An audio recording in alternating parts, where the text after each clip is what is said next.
In the last class, we discussed about the acids and bases according to Lowry-Bronsted theory.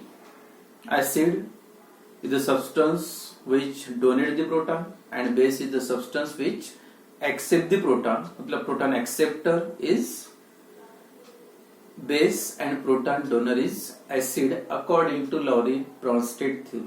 And then third concept, third theory of acids and bases, that is Lewis theory of acids and bases. तो Levi's theory के हिसाब से जो acids और base की जो definition है, first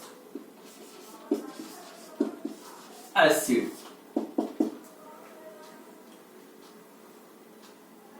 example HCl plus example H positive plus NH3. In first concept, that is Arrhenius theory, the substance which contain hydrogen and that produce H positive ion when dissolved in the water, that is it gives the hydrogen in aqueous solution. Base, the substance which contain OH group and form OH negative ions when dissolved in the water. तो that totally depends on aqueous solution. अगर आपके पास water होगा तभी आप explain कर सकते हैं acidic या basic nature. Therefore, the first theory is called as theory of ionization. That totally depends on ionization या only in the presence of water. Second concept था, that is Lowry-Bronsted theory. According to this theory, acid is proton donor and base is proton acceptor. Therefore, in this theory, for acids or bases, only proton is involved, proton acceptor and proton donor, and therefore this theory is called as the protonic theory. But in this concept, Lewis theory, H positive ions reaction देखो, H positive plus NH3, and here the nitrogen contain lone pair of electron. जब ये दोनों में bond form होगा H positive and NH3 में, देखो reaction H NH3, hydrogen के पास एक भी इलेक्ट्रॉन नहीं, hydrogen is electron deficient and nitrogen is electron rich because of presence of lone pair of electron.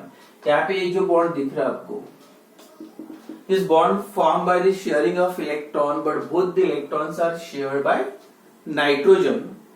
तो यहाँ पे जो दो इलेक्ट्रॉन्स है बॉन्ड के जो शेयरिंग से फॉर्म हुए, लेकिन ये दोनों इलेक्ट्रॉन नाइट्रोजन के, and therefore this type of such type of bond is called as the coordinate bond. तो ये जो शेयर था, पेयर था, पेयर में से इलेक्ट्रॉन एक्सेप्ट करके हाइड्रोजन ने बॉन्ड फॉर्म किया ना, NH3 ने बॉन्ड फॉर्म किया.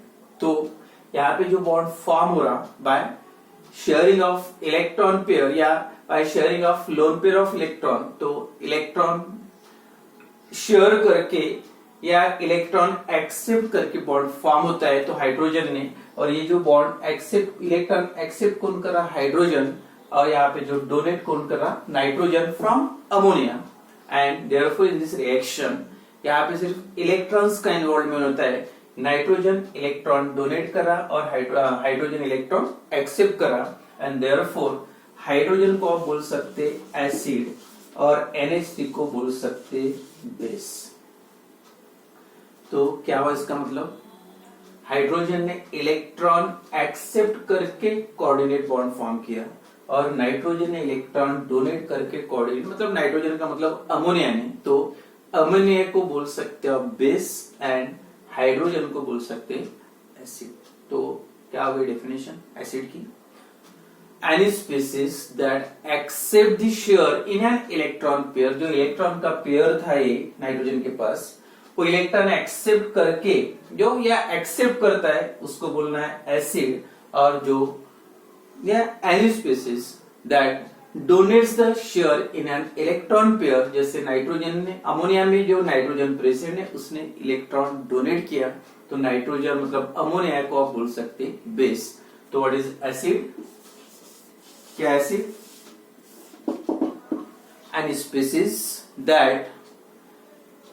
that accept the pair या accept the share in an electron pair is called as an acid and base.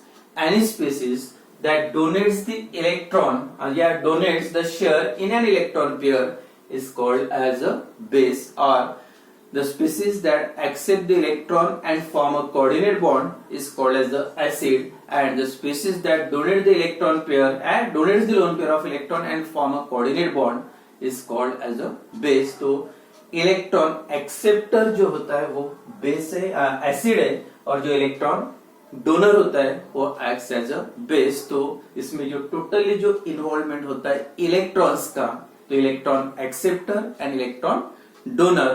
तो जो इलेक्ट्रॉन एक्सेप्ट करके अगर कोऑर्डिनेट बॉन्ड फॉर्म करता है तो उसको बोलेंगे एसिड, और जो इलेक्ट्रॉन डोनेट करके बॉन्ड कोऑर्डिनेट बॉन्ड फॉर्म होता है तो उसको बोलेंगे बेस. या another example, boron trifluoride BF3. यहाँ पे देखो, बिकॉज ऑफ प्रेजेंस ऑफ या incomplete octet, boron is electron deficient in BF3, and again in ammonia nitrogen is electron rich because of presence of lone pair of electron. तो यहाँ पे भी same इसी type का रिएक्शन होगा. BF3 BF और यहाँ पे जो बॉन्ड फॉर्म होगा नाइट्रोजन के साथ, तो ये जो बॉन्ड फॉर्म होगा कौन सा होगा? कोऑर्डिनेट बॉन्ड, क्योंकि दोनों इलेक्ट्रॉन हो गए ये बॉन्ड किए दैट शेयर बाय नाइट्रोजन, और ये बॉन्ड को बोलेंगे कोऑर्डिनेट बॉन्ड. तो BF3 ने इलेक्ट्रॉन एक्सेप्ट करके बॉन्ड फॉर्म किया और नाइट्रोजन ने अमोनिया में इलेक्ट्रॉन डोनेट करके बॉन्ड फॉर्म किया. Therefore BF3 acts as a acid and ammonia again acts as a base. तो क्या हो गया definition? What is acid? Any species या any species that accept the share in an electron pair is called as an acid and base. Any species that donates the share in an electron pair, जो electron pair होता है उसमें से अगर share electron share करके मतलब accept करके bond form होता है तो उसको आप बोलेंगे एसिड, और डोनेट करके अगर बॉन्ड फॉर्म होता है तो that is called as the base. तो electron donor and electron acceptor, totally electrons involve होते हैं, and therefore this theory is also called as electronic theory. First theory है theory of ionization. Second थी प्रोटॉनिक theory, वहां पे proton involve था, proton acceptor and proton donor, और इसको बोलेंगे of electronic theory, electron donor and electron acceptor. Electron accept जो करके बॉन्ड फॉर्म होता है या इलेक्ट्रॉन एक्सेप्टर जो होता है that is acid, and electron donor जो होता है वो बेस. लास्ट या थर्ड कॉन्सेप्ट था, कॉन्सेप्चुअल डेफिनेशन थी एसिड्स एंड बेसिस की, that is according to Lewis. तो इलेक्ट्रॉन डोनर मतलब बेस एंड इलेक्ट्रॉन एक्सेप्टर का मतलब होता है एसिड. ठीक है. एंड देन नेक्स्ट पार्ट है, तो 2 मार्क का एक क्वेश्चन आता है, explain the amphoteric nature of water. तो amphoteric nature of water,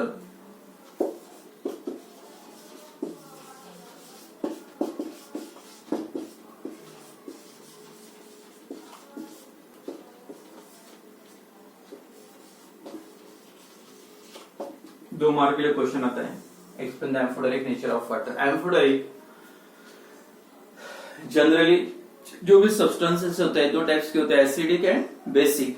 acidic जो तीनों कॉन्सेप्ट में अपने पढ़ा है, जिससे जनरल जो कॉन्सेप्ट है electron proton acceptor and proton substance which form H positive ions that is called as an acid, and substance which form OH negative ions that is called as the base when dissolved in water. तो amphoteric, और amphoteric का मतलब होता the substance that behaves as a acid as well as base, मतलब that acts as a acid as well as base. तो यहाँ पे already लिखा है एम्फोटेरिक नेचर ऑफ वाटर, तो इसका मतलब है water behaves as a acid as well as base. तो वाटर है, क्यों आप उसको एम्फोटेरिक बोलेंगे तो सीधा मतलब है water has a ability to act as an acid as well as base, मतलब वो एसिड भी है और बेस भी है. ये कैसे एक्सप्लेन करोगे? और इसलिए इसको बोलना है एम्फोड water is a amphoteric in nature. Example लेंगे H2O. जनरल जो डेफिनेशन है what is neutralization reaction, the reaction in which acid react with base form salt and water. या जनरल कोई भी अगर कंपाउंड एसिड के साथ रिएक्ट होता है तो उसको आप बोल सकते हैं बेस, या कोई कंपाउंड अगर बेस के साथ रिएक्ट होता है तो उसको बोल सकते हैं आप एसिड। तो similarly same H2O when it react with NH3, ammonia क्या है बेस है। When it react with water, अगर वाटर के साथ रिएक्ट होता है form hydronium ion, it form OH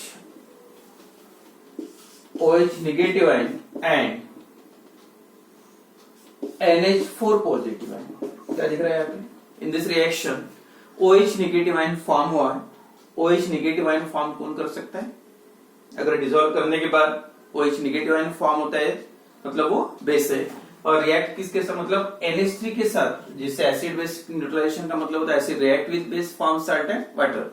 तो यहाँ पे अगर वाटर बेस के साथ रिएक्ट होता है और बेस के साथ वाटर रिएक्ट होता है तो इसका मतलब है water acts as an acid. तो वाटर बेस के साथ रिएक्ट हो रहा है उसका मतलब वो एसिड है। When it react with ammonia react with base and therefore water acts as a acid. Same H2O when react with HCl, hydrochloric acid। अब देखो प्रोडक्ट फॉर्म क्या होगा, H3O पॉजिटिव प्लस Cl। अब ये क्या है बेस। कोई भी कंपाउंड अगर बेस के साथ रिएक्ट होता है तो उसको आप बोल सकते हैं acid. In the first reaction H2O acts as an acid because it reacts with base। In the second reaction water react with acid, अब ये एसिड है तो उसका मतलब क्या हुआ, water acts as a base के, एसिड के साथ रिएक्ट होने वाला बेस और बेस के साथ रिएक्ट होने वाला acid. When water react with acid hydrochloric acid and therefore it acts as a base. तो इसका मतलब फर्स्ट रिएक्शन में ये क्या है एसिड है एंड सेकंड रिएक्शन में क्या है ये बेस है। And the substance which shows both the behaviour acidic as well as basic, it is called as the amphoteric। therefore water is a amphoteric in nature। तो अगर ये दो क्वेश्चन 2 मार्क के लिए अगर आता है तो क्या लिखोगे आप पहले, water has the ability to act as an acid as well as base and this behavior of water is called the amphoteric in nature। उसके बाद 2 एग्जांपल देना है, एक एसिड के साथ रिएक्शन लिखो, सेकंड बेस के साथ, या बेस के साथ पहले लिख रहे हैं मतलब water acts as a acid, और एसिड के साथ रिएक्शन लिख रहे हैं आप इसका मतलब water acts as a base. तो this type of behaviour of water is called as amphoteric nature of water. तो हो गया clear, water is a amphoteric in nature because it acts as acid as well as base.